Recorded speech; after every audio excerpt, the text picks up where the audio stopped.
Hello everyone and welcome back.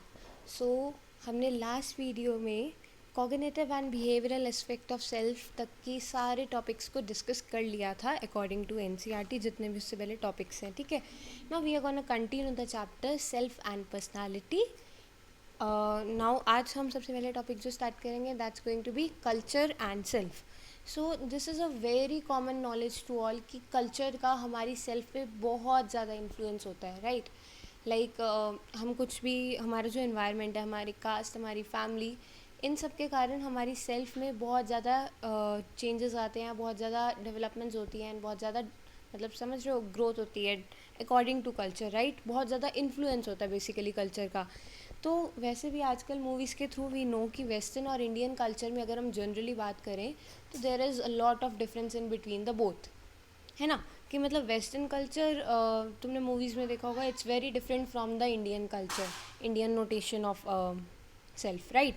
तो अब हम उसी को एक बार यहाँ पे पढ़ लेते हैं। तो वेस्टर्न कल्चर क्या है? Boundary is relatively fixed. अब ये हमें पता है कि उनकी अगर तुम प्रोफेशनल और पर्सनल लाइफ को भी देख लो तो वहाँ पे उनकी प्रोफेशनल और पर्सनल लाइफ वो लोग बहुत अलग रखते हैं, उनकी बाउंड्रीज फिक्स्ड होती हैं। इवन मतलब जो लोग होते हैं वो अपने डिसीजंस खुद लेते हैं, फैमिली उनके डिसीजंस इतने इन्फ्लुएंस नहीं करती, राइट? मतलब उनकी बाउंड्रीज फिक्स होती हैं कि ठीक है, you guys are my friends और you guys are X Y Z, कुछ भी हो आप मेरे, बट मेरे लाइफ के डिसीजंस मैं ही लूँगा या लूँगी, राइट? ऐसे होता है उनका। तो the boundary is relatively fixed.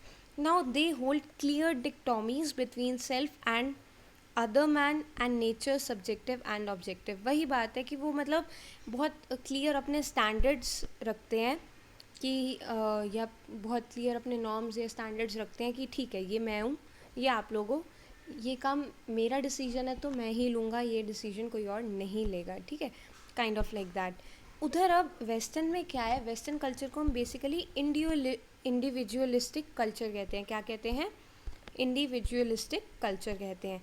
Individualistic culture मतलब सेल्फ और ग्रुप दो अलग एंटिटीज़ की तरह एग्जिस्ट करती है, ठीक है? Exist as two different entities.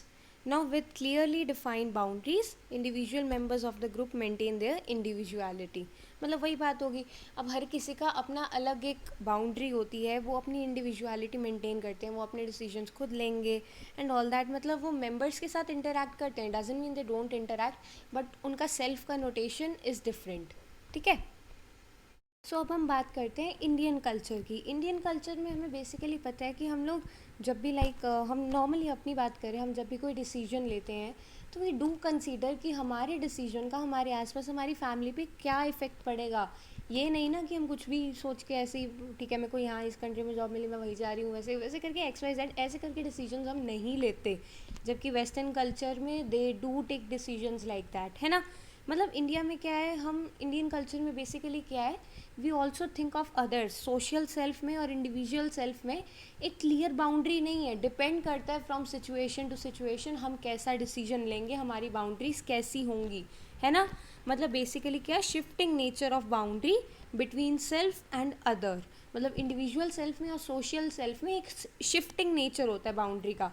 अब जो हमारा वो वाला था, जो वेस्टर्न कल्चर था, वो कौन सा था? इंडिविजुअलिस्टिक। मतलब सिर्फ अपने बारे में मेन डिसीजंस, अपने self centred decisions kind of, ठीक है? जबकि जो इंडियन कल्चर है वो कलेक्टिविस्टिक कल्चर है। कैसा कल्चर है? कलेक्टिविस्टिक।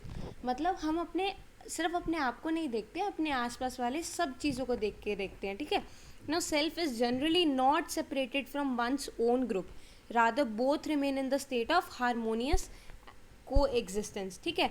मतलब उन दोनों को हम अलग नहीं लेते, हम मानते हैं जो हमारा इंडियन नोटेशन है ऑफ सेल्फ, इट इज़ कि मतलब तुम्हारा जो कल्चर है, तुम्हारी जो ग्रुप है, वो तुम अलग नहीं कर सकते, सेल्फ तुम्हारा उसी का पार्ट है, ठीक है? और इंडियन में ऑफ कोर्स क्लियर डिक्टोमीज नहीं होती, मतलब क्लियर बाउंड्रीज नहीं होती, ठीक है? Now let's start with the concept of personality. Concept of personality, हमने पर्सनालिटी स्टार्टिंग में एक बेसिक सी बात करी थी कि पर्सनालिटी क्या होती है।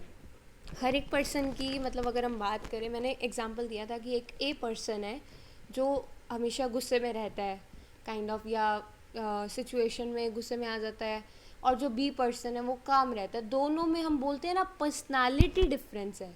क्या फ़र्क है, दोनों के बिहेवियर पैटर्न अलग है ना। जो उनके सेट ऑफ बिहेवियर पैटर्न्स हैं वो डिफरेंट है। एक ए पर्सन उसी सिचुएशन में किसी और तरीके से बिहेव करेगा और बी पर्सन उसी सिचुएशन में किसी और तरीके से बिहेव करेगा। तो दोनों में क्या डिफरेंस है, दोनों की पर्सनालिटी में डिफरेंस है। तो पर्सनालिटी क्या हुआ, personality refers to our characteristic ways of responding to individuals and situations. वही मैंने बात बोली कि जो ए होगा वो उसी सिचुएशन को अलग वे में रिस्पॉन्ड करेगा और बी जो होगा वो उसी सिचुएशन को अलग वे में सॉल्व करेगा, है ना। तो personality refers to characteristic ways of responding to individuals and situations. Okay, now certain catchwords, example shy, sensitive, quiet, concerned, warm, etc. कहते हैं ना that person is very shy, है ना, या वो बच्चा बहुत ज़्यादा शांत है। ऐसा होता है ना, हम क्लास में अगर हम अपनी क्लास को इमेजिन करें या अपनी क्लास में नोटिस करें तो होंगे कोई कई बच्चे बहुत ज़्यादा टॉकेटिव होंगे, कई बच्चे बहुत ज़्यादा शांत होंगे, क्वाइट, शांत छुप के रहने वाले, कई बहुत ज़्यादा कंसर्न्ड होते हैं, कई बहुत ज़्यादा मतलब इंटेलिजेंट होते हैं, या कुछ भी XYZ सर्टेन कैच वर्ड्स होते हैं, है ना। हम पर्सनालिटीज़ को डिफ़ाइन करने के लिए यही वर्ड्स यूज़ करते हैं कि वो बच्चा तो बहुत चुपचाप है ना। ये वाले जो वर्ड्स होते हैं they refer to different components of personality, Certain catchwords refer to different components of personality. Now, personality refers to unique and relatively stable qualities that characterize an individual's behavior. अब देखो, मैंने बताया था जैसे A और B के example से, है ना। अब वो पर्सन एकदम तो बदल तो नहीं जाएगा ना। अब जो बंदा छोटी बात पे गुस्से में आ जाता है तो वो हर बात पे गुस्से में आएगा। ये तो है नहीं कि आज वो गुस्से में आएगा कल नहीं आएगा, उसकी पर्सनालिटी बदल गई एक दिन में। ऐसा होता है क्या? बिल्कुल भी नहीं होता। अब जो तुम्हारी क्लास में शांत बच्चा है, ये थोड़ी है कि वो मतलब एक हफ़्ता शांत रहा, अगले हफ्ते बिल्कुल ही चेंज हो गया, बिल्कुल ही वो एक्सट्रोवर्ट वाला बन गया। ऐसा होता है क्या? नहीं होता। पर्सनालिटी जो होती है वो यूनिक होती है। और जैसे मेरी पर्सनालिटी यूनिक है, मैं बाकियों के साथ मैच नहीं करूँगी। जो तुम्हारी पर्सनालिटी है वो भी यूनिक है, ठीक है। तुम्हारी पर्सनालिटी और किसी के साथ बिल्कुल सेम नहीं होगी, कभी भी नहीं हो सकती। हर किसी में कोई ना कोई डिफरेंस होता है। कहते हैं ना हर एक इंसान अलग होता है, तो ये वही बात है। Personality is unique and relatively stable. मतलब मेरी पर्सनालिटी जो कोर है, जो मेरी पर्सनालिटी का कोर है, मैं जैसी हूँ वो वैसा ही रहेगा, वो एकदम से चेंज नहीं हो जाएगा, है ना। तो personality refers to unique and relatively stable qualities that characterise an individual's behaviour across different situations over a period of time. अब वो जो पर्सन है जो काम रहने वाला है वो हर सिचुएशन में ही काम रहेगा, है ना। कभी कभी मैं बोलूँ कि हाँ मतलब हमेशा वैसा हो, यार एक्सेप्शंस आर ऑलवेज देयर ना। अब ये तुम बोलो कि तुम उसको मतलब कुछ भी XYZ सिचुएशन में उसने ऐसे बिहेव कर दिया, यार कभी कभी तो होता है ना। बट रिलेटिवली स्टेबल रहेगा वो ऑलमोस्ट ऑल ऑफ मोस्टली सारी सिचुएशंस में, ठीक है। समझ रहे हो? Now personality characterises individual as they appear in most circumstances. Consistency in behaviour, thought and emotion of an individual across time period characterize his or her personality। मतलब वही consistency in behaviour जो होगी वो शो करेगी कि उसकी personality के characteristics क्या हैं, ठीक है। Personality is characterised by the following features. अब इसके फीचर्स क्या हैं, हम कैसे कैरेक्टराइज करते हैं पर्सनालिटी को। It has both physical and psychological components. Of course तुम्हें पता है कि हम किसी को देखते हैं तो हम कहते हैं ना कि इसकी पर्सनालिटी तो बहुत अच्छी लग रही है, ऐसे ऐसे करके। मतलब यार वो फिजिकल भी कॉम्पोनेंट होता है और साइकोलॉजिकल कॉम्पोनेंट भी होता है ना। Now its expression in terms of behaviour is Fairlie unique in given individuals. अब वही मैंने बात करी कि ये यूनिक होता है ना, ये बिल्कुल यूनिक होता है हर एक इंडिविजुअल में, ठीक है। It's main features do not change easily with time. मैंने वही बोला कि जो आज एक पर्सन की पर्सनालिटी आज जो एकदम गुस्से करने वाला है वो एकदम से कल तो बिल्कुल चेंज नहीं हो जाएगा ना, वो स्टेबल रहती है। उसके मेन फीचर्स जो होते हैं, जो मेन कोर कंपोनेंट्स होते हैं पर्सनालिटी के, वो चेंज नहीं होते। मतलब हो जाते हैं, situation change but not easily, बहुत टाइम लगता है, ईजीली चेंज नहीं होते, ठीक है। It is dynamic in the sense that some of its feature may change due to internal or external situation demands.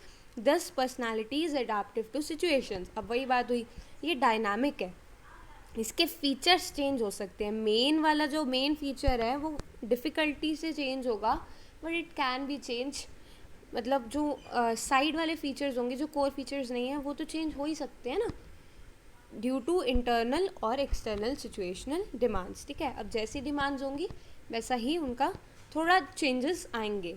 Now 10 personalities adaptive to situations. ठीक है, तो हम ये नहीं कहेंगे कि जैसे यार तुम किसी को भी इमेजिन कर लो, एक पर्सन अडेप्टिव होता है, लाइक हमने फर्स्ट चैप्टर में सिचुएशनिज्म पढ़ा था, है ना, कि मतलब एक पर्सन जो बहुत ज़्यादा गुस्से में रहता है वो बॉस के अंडर सबमिसिव वे में काम करता है, वो है तो वैसे सिचुएशनिज्म का एग्जाम्पल, बट तुम उसको रिलेट कर सकते हो 10 पर्सनालिटीज अडेप्टिव टू सिचुएशंस, है ना।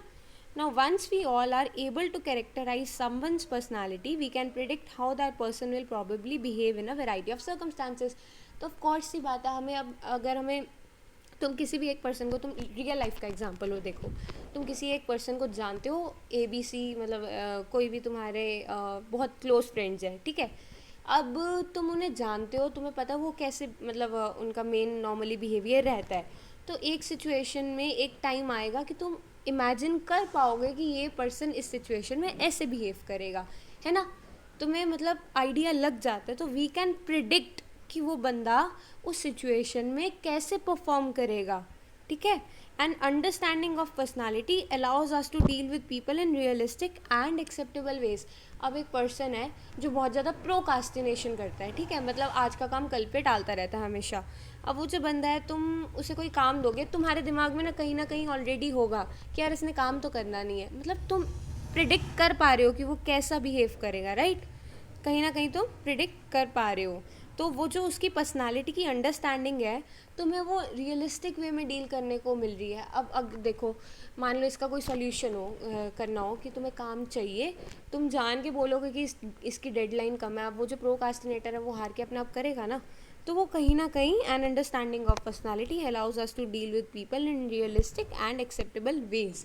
अब इसका एग्जाम्पल ना रोज़ सुबह मिलता है हमें, जैसे हमें हमारे पेरेंट्स को पता है कि एक बार में तो हम लोगों ने उठना नहीं होता, है ना, तो वो जान के बोलते हैं कि 8 बज रहे होंगे तो बोलेंगे 10 बज रहे हैं, उठ जाओ।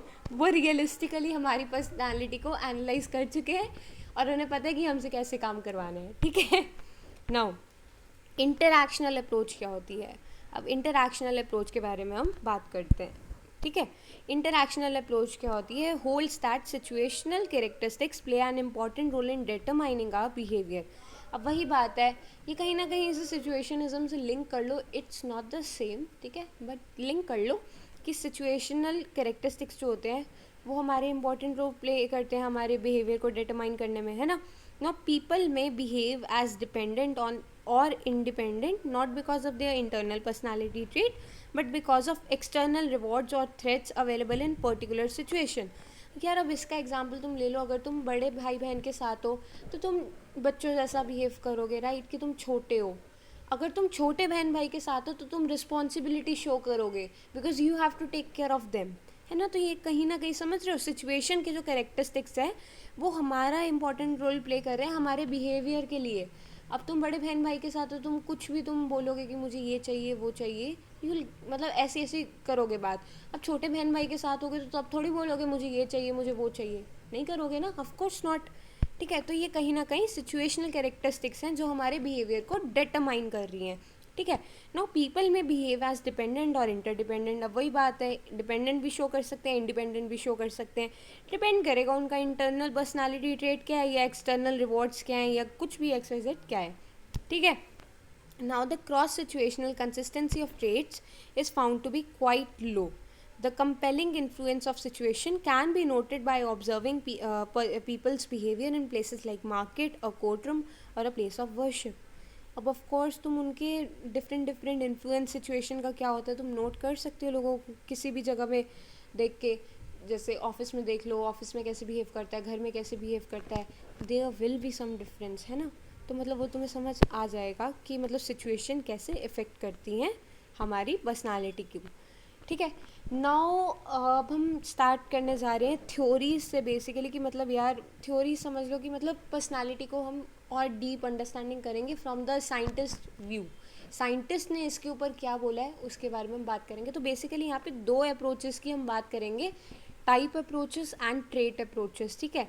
तो आज हम स्टार्ट करने जा रहे हैं टाइप अप्रोचेस, ठीक है। Now let's start with the first type approach. हमारे एक कहानी की तरह सुनो इसको, ठीक है. एक साइंटिस्ट था हिप्पोक्रेट्स, ठीक है. हिप्पोक्रेट्स जो था उसने ना एक थ्योरी दी. उसने कहा कि हमारा जो शरीर है, हमारे शरीर में जो फ्लूइड्स हैं, फ्लूइड्स को उसने बोला ह्यूमर. फ्लूइड को उसने क्या बोला? ह्यूमर. ठीक है. हमारी बॉडी में जो फ्लूइड है, हम उसके बेसिस पे हम अपने सारे उसको डिवाइड करेंगे, पर्सनालिटी को एक्सप्लेन करेंगे, ठीक है. अब उसने लोगों को 4 टाइप में डिवाइड कर दिया. ह्यूमर के बेसिस पे या फ्लूइड के बेसिस पे लोगों को 4 टाइप्स में डिवाइड कर दिया. कौन से 4 टाइप्स में? सैंग्विन, फ्लेगमेटिक, मेलंकोलिक और कॉलेरिक. ठीक है. सैंग्विन, फ्लेगमेटिक, मेलंकोलिक और कॉलेरिक. उसने 4 टाइप्स में डिवाइड किया. ग्रीक फिजिशियन था हिप्पोक्रेट्स. उसने 4 टाइप्स में डिवाइड कर दिया पर्सनालिटी को. किस बेसिस पे डिवाइड किया? कि हमारे अंदर जो फ्लूइड्स हैं वो कैसे हैं, उस बेसिस पे उसने डिवाइड करके लोगों को 4 कैटेगरीज में क्लासिफाई कर दिया. अब इस अप्रोच को ये लोग क्या कहते हैं? ऑर्गेनिस्मिक अप्रोच थ्योरीज. इसको क्या कहते हैं? ऑर्गेनिस्मिक अप्रोच थ्योरीज. क्या कहते हैं? ऑर्गेनिस्मिक अप्रोच थ्योरीज. बस ऐसे याद रखो. एक हिप्पोक्रेट्स बंदा था, उसको पता नहीं क्या सूझी, उसने लोगों को फ्लूइड के बेसिस पे कैटेगराइज कर दिया. उसने 4 कैटेगरीज बना दी. 4 कैटेगरीज कौन सी बनाई? सैंग्विन, फ्लेगमेटिक, मेलंकोलिक और क्लोरिक. यार इसमें बेसिकली क्या है, उसने बोला था एक एक पर्सन की मतलब हर पर्सन की बॉडी में ना ये 4 फ्लूइड्स होते हैं, ठीक है. मतलब जिस पर्सन की बॉडी में जोन सा फ्लूइड ज़्यादा होगा वो उस कैटेगरी में आएगा. समझ रहे हो? उसने ऐसे क्लासीफाई किया था बेसिकली, ठीक है. नाउ अब हम बात करते हैं चरक संहिता. अब ये तो बेटा इंडिया का कंसेप्ट है, ठीक है. चरक संहिता में क्या है? आयुर्वेदा के अकॉर्डिंग चरक संहिता कैसे क्लासीफाई करता है लोगों को? वाता, पित्ता और काफा में. ये तुमने सुना भी होगा कहीं ना कहीं. आयुर्वेदा अगर तुमने पढ़ा होगा कुछ ना कुछ, आजकल तो वैसे भी बहुत मतलब हुआ था कोविड के टाइम. लोग बहुत कोविड के टाइम क्या, उससे पहले से मतलब थोड़ा सा लोग एलोपैथिक से हट के आयुर्वेदिक या होम्योपैथिक मेडिसिन पे जा रहे हैं. तो यू वुड हैव हर्ड वाता, पित्ता, काफा. इसमें क्या है, जैसे उसने हिप्पोक्रेट्स ने किया था ना कि हमारी बॉडी 4 फ्लूइड से कंपोज्ड है और जिस पर्सन में जो ज़्यादा होगा उसके अकॉर्डिंग उसने क्लासीफाई कर दिया था. वैसे ही जो हमारा आयुर्वेदा है वो क्या कहता है कि हमारी बॉडी तीन दोषों से बनी है. 3 दोषा से बनी है. 3 ह्यूमोरल एलिमेंट से बनी है. किन से बनी है? 3 ह्यूमोरल एलिमेंट से बनी है. वाता, पित्ता और काफा, ठीक है. अब जिसके वही बात है. अब वो डिपेंड करेगा कि तुम्हारी बॉडी में वाता ज़्यादा है, पित्ता ज़्यादा है या काफा ज़्यादा है, तो तुम्हारी पर्सनालिटी ऐसी होगी, तो तुम्हारी पर्सनालिटी ऐसी होगी. ये भी सेम तरीके से ही इन्होंने क्लासिफाई किया था. समझ रहे हो? चरक संहिता के अकॉर्डिंग इंडियन आयुर्वेदा का ही पार्ट है. वाता, पित्ता और काफा में डिवाइड किया था उसने 3 ह्यूमोरल एलिमेंट्स में, जिनको हम कहते हैं त्रिदोषा में उसने क्लासिफाई किया था, ठीक है. त्रिदोषा में उसने क्लासिफाई किया था. Each refers to a type of temperament, प्रकृति ऑफ अ पर्सन. अब वही है जैसे मैंने बोला था ना कि अगर एक पर्सन में मान लो वाता ज़्यादा है, एक पर्सन में वाता ज़्यादा है, तो हम उसे क्या कहेंगे कि उसकी प्रकृति कैसी है? वाता प्रकृति है. या फिर मान लो उसमें काफा ज़्यादा है, तो उसकी प्रकृति कैसी है? काफा प्रकृति है. समझ रहे हो? वो वैसे वैसे डिफाइन किया था उन्होंने. Now typology based on त्रिगुणा. अब हमने त्रिदोषा तो पढ़ ली. अब एक बात बिल्कुल ध्यान से याद रखना, त्रिगुणा और त्रिदोषा को कंफ्यूज मत करना. त्रिदोषा जो है वाता, पित्ता, काफा है. त्रिदोषा जो है वो वाता, पित्ता, काफा है. और जो त्रिगुणा है वो सत्वा, रजस और तमस है. कौन से हैं? सत्वा, रजस और तमस. ये बिल्कुल याद रखना है, ठीक है. इसमें बहुत ज़्यादा लोग कंफ्यूज होते हैं कि त्रिगुणा कौन से थे और त्रिदोषा कौन से थे. तो अब इनमें से कोई भी एक याद कर लो, दूसरा अपने आप याद रह जाएगा, ठीक है ना. 3 गुणों के अकॉर्डिंग उन्होंने कैसे डिफाइन किया था? सत्वा, रजस और तमस. सत्वा, रजस और तमस, ठीक है. अब सत्वा जैसे यार नाम से समझ आ रहा है, सत्वा क्लिनलीनेस, साधु संतों से रिलेट कर लो सत्वा को, ठीक है. डिटैचमेंट टू द वर्ल्ड, साधु संत वगैरह से रिलेट कर लो इसमें. साधु, ठीक है. सत्वा से साधु, ठीक है. Cleanliness, truthfulness, beautifulness, detachment to the world, discipline. समझ रहे हो? Sattva is equal to sadhu, याद रख लो. रजस, रजस मतलब समझ रहे हो? वो राजे टाइप्स के समझ लो. इंटेंस एक्टिविटी, या नहीं, इसमें तुम वो ले लो जो होते थे ना लड़ाई लड़ते थे बहुत ज़्यादा, सेनापति वगैरह, वो सब ले लो। Desire for sense of gratification, या फिर envy for others, materialistic mentality, ये सब इंटेंस एक्टिविटी, ये सब क्या है रजस में, ठीक है। और तमस में एंगर, एरोगेंस, डिप्रेशन, लेजीनेस, इसमें ले लो मोटे राजे जो बैठे रहते थे हमेशा पूरा टाइम, लेजीनेस, मोटे राजे,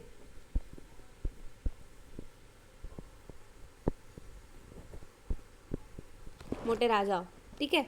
एरोगेंस, आकड़ होती है ना बहुत ज़्यादा, और लेजीनेस है ना, और खुद तो कुछ काम करते नहीं, अपने सेनापति से सारा लड़वाते हैं ना तो रजस में सेनापति ले लो, मतलब हाँ सेनापति लिख लो, ठीक है। वो इंटेंस एक्टिविटी करते थे, जंगे वगैरह लड़ते थे। इनको ऐसे याद रख लो। त्रिगुणा कौन से हैं? सत्वा जो साधु संत होते हैं, cleanliness, truthfulness, dutifulness, detachment, discipline etcetera. जो सेनापति वगैरह या जो लड़ाकू होते थे रजस, वो रजस होते थे। रजस क्या करते हैं? Intense activity, desire for sense of gratification, desire होती थी उन्हें, है ना। डिससेटिस्फैक्शन, कभी उनका मन पूरा नहीं होता था, मुझे वो भी चाहिए, मुझे वो भी चाहिए। एंड वाई फॉर अदर्स, ठीक है। Materialistic mentality. और जो तमस, तमस कौन से होते हैं? एंगर, एरोगेंस, लेजीनेस, ये सब, ठीक है। ऑल थ्री गुनास, एक सेकेंड, ये क्या हो गया?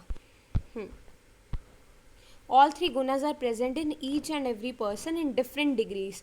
The dominance of one of the other guna may lead to a particular type of behavior. अब इसमें भी वही बात बोल रहे हैं ये लोग कि जो तीनों गुना हैं वो हर एक पर्सन के अंदर होते हैं। अब हर एक पर्सन के अंदर थोड़ा तमस भी होगा, थोड़ा रजस भी होगा और थोड़ा सत्वा भी होगा, ठीक है। अब तुम मतलब कैसे बिहेव करोगे ये किस पे डिपेंड करता है कि तुम्हारे अंदर ज़्यादा कौन सा है। अगर तुम्हारे अंदर सत्वा वाला ज़्यादा है तो तुम बिल्कुल वैसे होगे, कैसे होगे? क्लेनलीनेस, ट्रूथफुलनेस वगैरह वाले, डिसिप्लिन वाले। अगर तुम्हारे अंदर रजस ज़्यादा है तो तुम इंटेंस एक्टिविटी होगी, तुम्हें पाने की चाहत ज़्यादा होगी, मटेरियलिस्टिक मेंटालिटी होगी, ठीक है। और जो तमस वाले जो ज़्यादा होंगे, जिनके अंदर तमस ज़्यादा होता है, वो कैसा बिहेव करेंगे? एरोगेंटली बिहेव करेंगे या एंगर वाले बिहेव करेंगे, समझ रहे हो।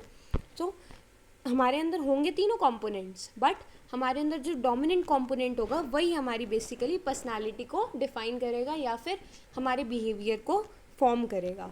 Now personality types by Sheldon.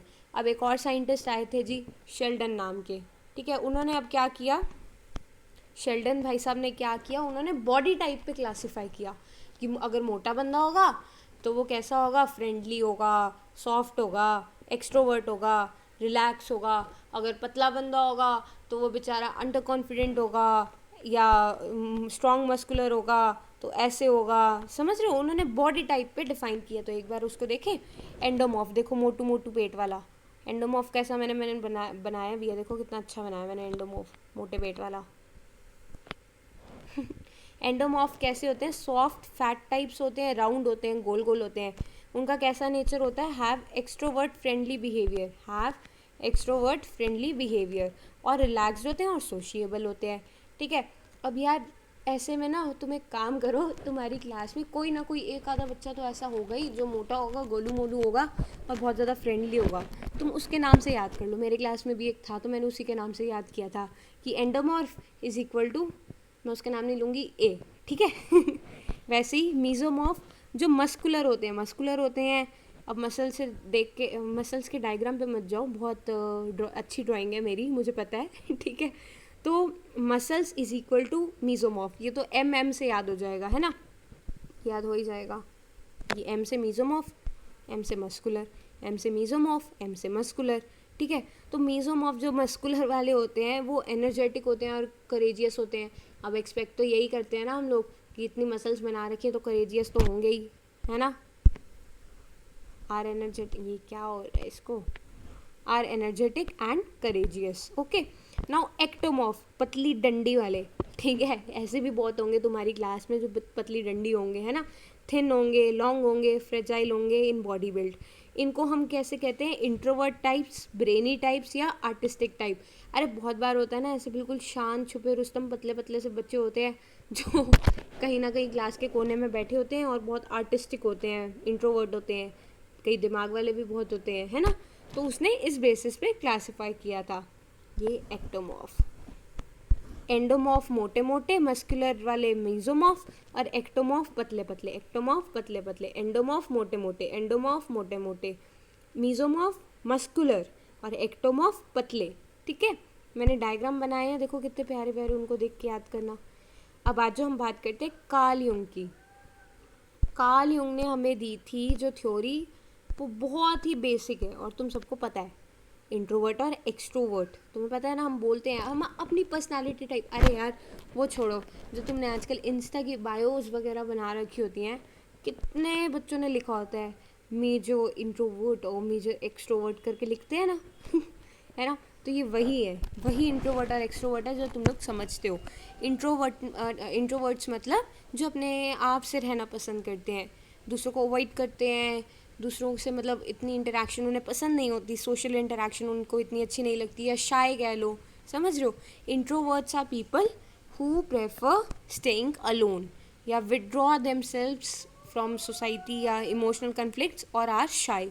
अब एक्सट्रोवर्ट्स तो पता ही है, एक्सट्रोवर्ट्स आर सोशिएबल, आउटगोइंग, जब देखो किसी ना किसी के साथ घूमने गए होते हैं, या मतलब उनको सोशल इंटरेक्शन पसंद होती है, ठीक है, लोगों के साथ रहना पसंद होता है, दे लाइक टू रिएक्ट, या समझ रहे हो, बात करना उन्हें पसंद होता है, और सोशल एक्टिविटी उन्हें पसंद होती है। तो आई डोंट थिंक इसको और एक्सप्लेन करने की ज़रूरत है, ये तो तुम्हें पता ही है ना। Now next theory is given by Friedman and Rosenman. Friedman और रोजनमैन ने, तो इसने क्या किया, इन्होंने ना बेसिकली सारे लोगों को दो टाइप्स में डिवाइड किया। कौन सी दो टाइप्स में, टाइप ए और टाइप बी। ठीक है, अब सुनते जाओ, ये ना इन्होंने बहुत दिमाग लगाया, इन्होंने दो टाइप्स में डिवाइड किया लोगों को, टाइप ए और टाइप बी। बिहेवियर के बेसिस पे इन्होंने डिवाइड किया, फिर उन्होंने इसके बाद बताया कि अगर इन बंदों का बिहेवियर ऐसा है तो उनको ऐसी बीमारी होगी। समझ रहे हो, इन्होंने क्या बोला कि अगर इन लोगों का बिहेवियर ऐसा है तो इनको ऐसी ऐसी बीमारियां हो सकती हैं। ये फ्रेडमैन और रोजनमैन ने ये बात कही थी। तो अब हम बात करते हैं टाइप ए। टाइप ए में इन्होंने क्या कहा था, ऐसे लोग जिनको हर जगह हर टाइम जल्दी मची रहती है, हर काम की जल्दी होती है, जब देखो मतलब पेशेंस नहीं है, मतलब ऑलवेज ऑन द गो वाले लोग, कि मतलब रुक नहीं सकते, फिरकी की तरह चलते रहते हैं। Highly motivated, lack of patience, feel short of time, और हमेशा तेज़ चलना, हमेशा in a great hurry, and feel like always burden with work, they find it difficult to slow down and relax. ठीक है, ऐसे लोग होते हैं। हम कहीं ना कहीं किसी ना किसी का एग्जाम्पल सोच ही सकते हैं, अगर तुम डेली लाइफ में ऑब्जर्व करोगे कि कोई ना कोई ऐसा पर्सन ज़रूर होगा तुम्हारी लाइफ में। तुमने देखा होगा कि जब देखो काम करना, चल चल जल्दी जल्दी कर, ये कर, वो कर, वो कर, वो करे, मतलब आराम से बैठ नहीं सकते वो लोग टिक के, जैसे होता है ना पैरों में पहिए लगे होते हैं, वैसे वाले लोग, समझ रहे हो। तो उन लोगों को फ्रेडमैन और रोजनमैन ने क्या किया, टाइप ए में डाल दिया। जो रिलैक्स नहीं कर सकता, जिनके पास पेशेंस नहीं है ना, उनको उन्होंने क्या बोला, वो लोग टाइप ए में है। टाइप ए में उन्होंने बोला हाई मोटिवेशन वाले, लैक ऑफ पेशेंस वाले, या जिनको लगता है टाइम कम है, फील शॉर्ट ऑफ टाइम, हमेशा जल्दी में रहते हैं, वो लोग किस में आए, टाइप ए में। ठीक है, अब टाइप ए में उन्होंने कहा कि जो टाइप ए जैसे जो लोग होते हैं उनको हाइपरटेंशन और कॉरोनरी हार्ट डिसीजेस बहुत ज़्यादा होती हैं। ठीक है, अब इतनी स्पीड में काम करेंगे तो हाइपरटेंशन वगैरह तो कॉमन है ना। अब उन्होंने बोला कि मतलब लैक्स पेशेंस है ना, मतलब हमेशा काम करते रहेंगे, तो of course hypertension is common for them यार। इतना तो तुमने 10th तक बायो में भी पढ़ा था, और कई बच्चे इस साल भी 11th-12th में पीसीबी वाले भी होते हैं, है ना। तो यू माइट नो कि मतलब अगर तुम लैक ऑफ पेशेंस वगैरह तुम रिलेट कर सकते हो, आई एम गेसिंग, है ना, कि मतलब हार्ट डिसीज़ वगैरह ऐसे लोगों को ज़्यादा होती हैं, हार्ट डिसीज़, उन्होंने ऐसा बोला अपनी थ्योरी में। नाउ टाइप बी उन्होंने बोला absence of trait A. Absence of trait ये ए मतलब बिल्कुल ट्रेट ए के उल्टे वाले, जो ए वाले हैं उनसे बिल्कुल उल्टे, ए में जो लोग हैं उनसे बिल्कुल उल्टे। उल्टे कैसे, मतलब वो बिल्कुल रिलैक्स्ड होते हैं, इनमें पेशेंस नहीं था, ए में पेशेंस नहीं था, तो बी में पेशेंस होगा, समझ रहे हो, बी में पेशेंस होगा। तो टाइप बी वाले कौन से होते हैं, absence of trait A. Type C, अब देखो सी फॉर टाइप सी और सी फॉर कैंसर, ये याद रख लेना कि जो सी टाइप होते हैं उनको कैंसर ज़्यादा होता है उनके अकॉर्डिंग, और वो कोऑपरेटिव भी ज़्यादा होते हैं। सारे सी के वर्ड इकट्ठे आगे देखो, कोऑपरेटिव होंगे, दूसरों की बातें सारी सुनेंगे, एडजस्टमेंट करेंगे, अपने पॉइंट ज़्यादा वो बोलते नहीं हैं, अनअसर्टिव होते हैं, अपने पॉइंट नहीं बोलते, उनके जो नेगेटिव इमोशंस होते हैं, गुस्से वगैरह, उनको दबाते हैं, अपने नहीं दिखाते वो असली इमोशंस, वो दबा लेते हैं, उनको लगता है कि छोड़ो यार हम अपना, मतलब उनमें इतना, समझ लो, काइंड ऑफ कॉन्फिडेंस नहीं होता, मैं भी कह सकते हो। ठीक है, तो type C for cancer and they are very cooperative, C cube याद कर लो। ठीक है, टाइप डी, अब डी फॉर टाइप डी और डी फॉर डिप्रेशन। ठीक है, टाइप डी वालों को डिप्रेशन ज़्यादा होता है। ये थी हमारी टाइप अप्रोच बाय फ्रेडमैन और रोजनमैन। इन्होंने लोगों को 4 टाइप्स में डिवाइड किया। ये जो सी और डी थी ना, ये बाद में आई थी। ठीक है, सी और डी बाद में आई थी। इन्होंने बेसिकली 2 टाइप्स में डिवाइड किया था। टाइप ए जो हमेशा भागते रहते हैं, लैक्स पेशेंस, ऑलवेज मोटिवेटेड। ये लोग किन किन डिसीजेस के प्रोन होते हैं? हाइपरटेंशन और हार्ट डिसीजेस। ठीक है, टाइप बी ए का बिल्कुल उल्टा, दे हैव पेशेंस, बिल्कुल मतलब पेशेंस से काम करते हैं, ये सब चीज़ें। ठीक है, absence of trait A basically. Type C के होते हैं, type C for cancer, C for cooperative, C for type C for cancer, C for cooperative. और टाइप डी को डिप्रेशन होता है, टाइप डी को डिप्रेशन होता है। ये इनकी थ्योरी थी। Now personality typologies are usually very appealing but are too simplistic. अब देखो यार, तुम्हें ये सब पढ़ के ना मज़ा तो आया होगा, आया नहीं आया? मुझे तो आया यार। ठीक है, अब ये जो मतलब इंटरेस्टिंग होती हैं बट ये बहुत सिंपल होती हैं। अब यार तुम देखो, जैसे हम बात करें कि टाइप अप्रोच ही देख लो, या फिर तुम शेल्डन की थ्योरी देख लो। उसने बोला मोटा बंदा सारे वैसे ही होंगे, ज़रूरी थोड़ी है। मोटे बंदे कई लोग ऐसे भी होते हैं जो बिल्कुल सोशल एंजाइटी उन्हें फील होती है। उधर तो उसने बोल दिया कि हाँ वो फ्रेंडली होते हैं, एक्सट्रोवर्ट होते हैं। कई लोग नहीं होते। कई मोटे लोग तुमने ऐसे भी देखे होंगे, बेचारे सदमे रहते हैं जब देखो, सोशल एंजाइटी होती है, इंट्रोवर्ट होते हैं। तो तुम हर एक बार मतलब ऐसे तो नहीं कर सकते ना। ये बहुत सिंपलिस्टिक आइडियाज़ हैं। ह्यूमन बिहेवियर जो होता है ये बहुत ज़्यादा कम्प्लेक्स चीज़ है, बहुत ज़्यादा वेरिएबल है। तुम ऐसे किसी को भी ऐसे कोई कैरेक्टर असाइन नहीं कर सकते। Assigning people to a particular personality type is difficult, मतलब बहुत ज़्यादा मुश्किल काम है ये। People do not fit in such simple categorisation scheme so needy.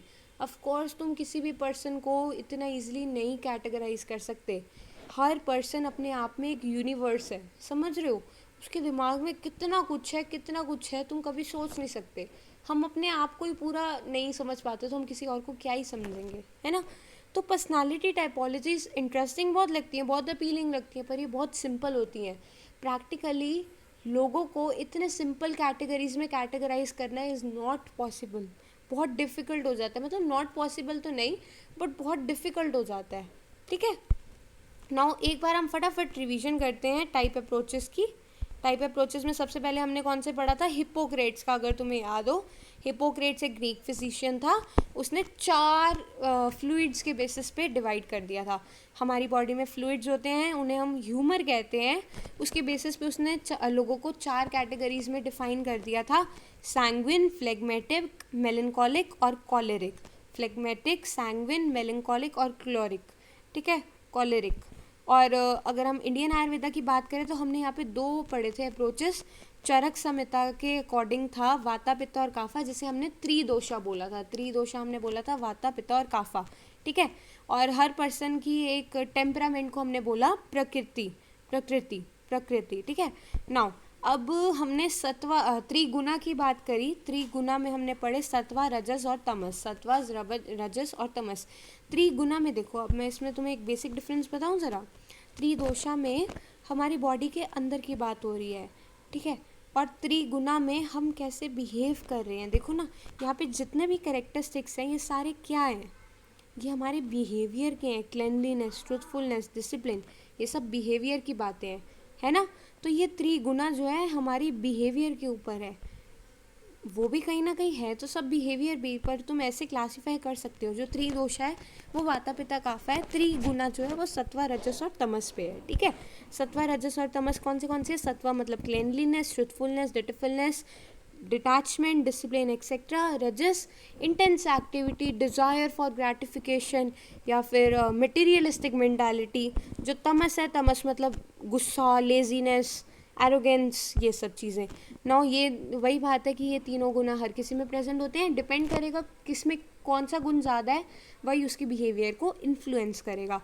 अब शेल्डन ने कौन सी पर्सनालिटी टाइप दी थी, शेल्डन भैया ने कौन सी दी थी, बॉडी टाइप पे। बॉडी टाइप में एंडो मोटे मोटे गोल गोल सॉफ्ट सॉफ्ट, वो एक्सट्रोवर्ट्स होते हैं, फ्रेंडली बिहेवियर होता है, सोशिएबल होते हैं, ठीक है। जो मोटे होते हैं एंडोमॉर्फ होते हैं। जो मीजोमॉर्फ मस्कुलर। अब इतनी बॉडी बनाई है तो भैया करेजियस तो होंगे ना, एनर्जेटिक भी होंगे, जिम वगैरह जाते हैं तो एनर्जेटिक और करेजियस तो होंगे ही।